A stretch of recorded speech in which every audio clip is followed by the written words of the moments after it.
Hey guys, Hunter Britt with CrossFit Invictus. Today we are going to talk about the big issue that I come across a lot with people, and it is I can get under the bar or I can clean it, but I just can't stand it up. So if you want to buckle in, we're going to talk about this. We have a few points, starting from kind of the easiest thing to identify, working towards the more difficult things and things that take a little longer to improve to help fix this problem. So the first thing is obviously just bar path, which is going to lead more towards technique. So if you look at this, excuse my drawings on this, I'm not an artist, but this is a pretty balanced squat, right? So if I was in a clean, this is my front squat.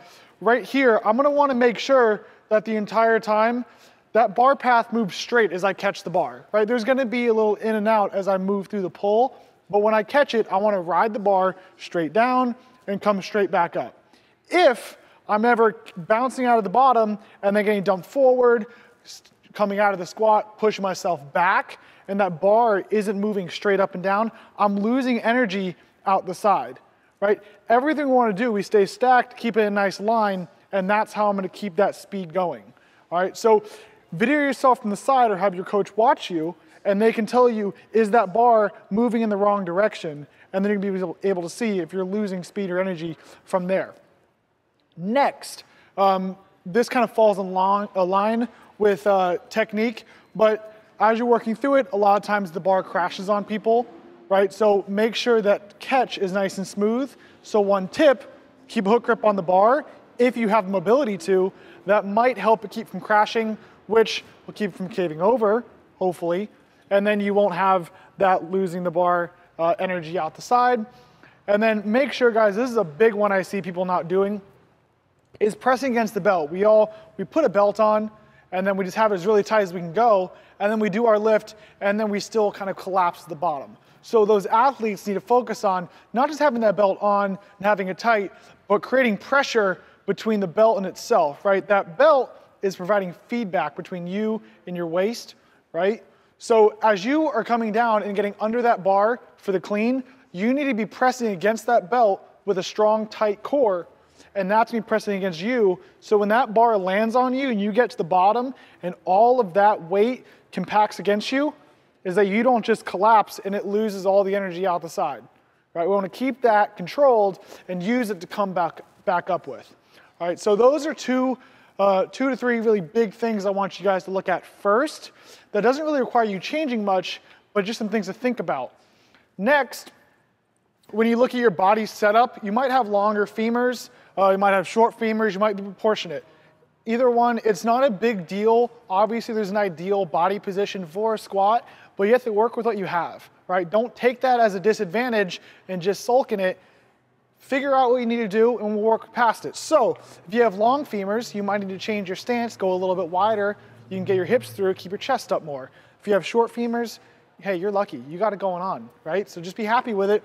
And if you're proportionate, you're probably going to go with what the typical coaching setup is telling you to do, right? So that is hips slightly back, mostly straight down, knees out, weight set on the foot. All those typical coaching cues apply to you. All right, next, where you can really start breaking it down of why you're missing, and this is going to be kind of what you guys are looking at for your squat, is if you're doing a back squat or a front squat, I've kind of highlighted what one you're going to be doing and where you can tell where you need to be working on. So if you're doing a back squat and you are someone that fails the top of the squat, you probably have a weak posterior, right? We always talk about the posterior in CrossFit because we're a very quad dominant sport, but that is important at the top of the squat. So that would be something that you need to work on with accessory movements. We're going to cover that right after we get through the rest of the issues that people are having. If you fail at the bottom or halfway up, it's probably quads and slightly glutes. Primarily, this is using the quads, but that is something that also would probably need to be used. And a lot of times, this comes down to more people with longer femurs have a hard time getting in a good position that are always getting out of using their quads, and we'll cover that. And then if you're someone that is in a front or a back squat, if you're ever standing up and you're ever caved through and your hips are coming underneath you and your shoulders are kind of in line with that and you're making a C shape, you probably have weak abs or a weak upper back. Either one could be the case. It depends how you actually look through the movement, but that would be something you need accessories for. So taking all of what I've just talked about and thinking about how you need to train this, one, don't just go out and just start training heavier squats. If you want to stand up weight, you don't just need to go put as much weight on the bar and do heavy sets, right? Squatting is fantastic. It's what you need to be doing, but you need to be doing it in the right position, right? If I'm only able to lift 80% of my max in a good position, that's going to lead me to getting a good squat, then that's what my 100% should be based off of on some of these trainings, right? Sometimes you're going to go above, but if I'm always just training at 90% and never training in a good position, if 100% means I got to cave over to get there, and I'm always doing this, I'm never training the right muscles that I need to use. Because what you're doing in a lift is you're always going to resort back to what you need to do to make the lift. So you're skipping past your weakest muscles and using your strong ones, so you just keep training your strong muscles. So one thing you do is train a good position squat.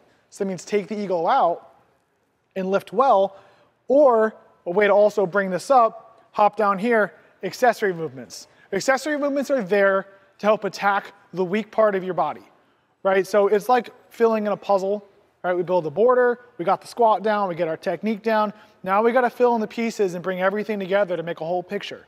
So I'm going to jump back to here, right? If you have a weak posterior, you know, barbell hip extensions, glute ham raises, things that isolate your posterior and don't ever allow you to get into your quads, right? Good mornings are great as long as you make sure you're never bringing your hips through and just cheating it into your quads, all right? So make sure that that's your focus.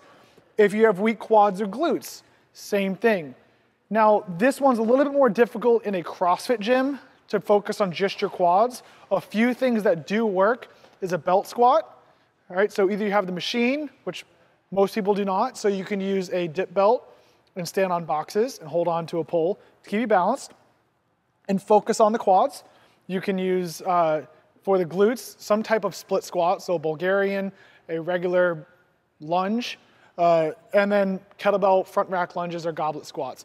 These are typically more done in higher reps because you're not going to be able to just max those out and receive like a good benefit from them. So think about that. And then for weak core or weak back, this you're going to want to train in a heavy, hard fashion. So, you know, 20 to 45 seconds, maybe up to 60, but you're not trying to do a million crunches to get these stronger core to support heavy loads. So Chinese planks, supine GHD planks, something that you can load heavy weight on, keep a good position, and that's what you're going for. So isolated movements. And then just the last thing, guys, make sure your stance is in position and your technique is looking well. So that's a lot of ideas of how you need to be standing up your clean. But there's a lot of different types of body styles or body stances, how your body's built, what you need to be doing. So pick which one you need to be doing, and then that's what you need to actually focus on. Don't just go out there and just keep trying to lift heavier weight. That's that definition of insanity, guys. So think about it, figure out what you need to focus on, and go ahead, have some fun. Good luck, and I hope to see you guys get some PRs after this.